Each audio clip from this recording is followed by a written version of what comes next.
C'est une façon justement... Courage, détermination, engagement. Simone Veil fait partie de ces femmes qui se sont fait un nom dans ce club masculin qu'est le monde de la politique. Juriste, magistrate, elle est la première femme à devenir secrétaire générale du Conseil supérieur de la magistrature en France. Ministre de la Santé en 1975, elle fait voter la loi sur la légalisation de l'IVG.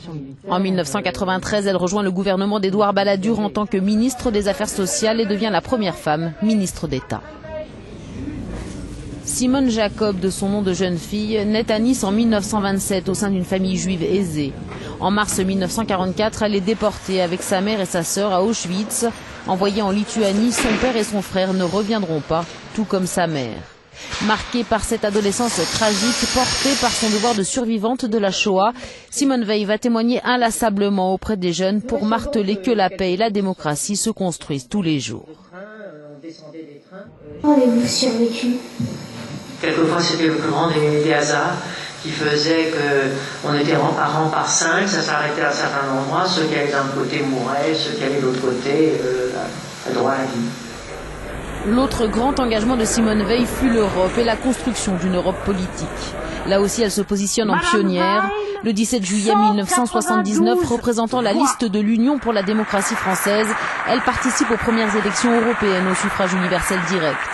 Élue députée, elle est ensuite élue présidente du Parlement européen, une fonction qu'elle exerce jusqu'en 1982.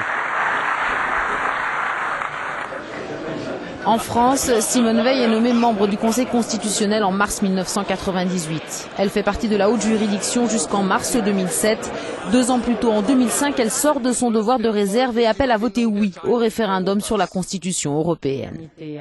Et c'est encore l'Europe qui sera au centre de son discours d'entrée à l'Académie française. Elle devient alors la 6e famille mortelle de l'histoire.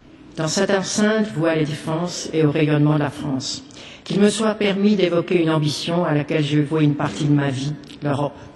Elle a été l'horizon qu'au lendemain de la guerre, quelques pères fondateurs se sont fixés pour remiser à jamais les guerres fratricides. Sur la lame de l'épée qui l'a fait immortelle, Simone Veil avait voulu graver la devise de la République française et celle de l'Europe, mais aussi le matricule 78 651, le numéro inscrit sur son bras à Auschwitz.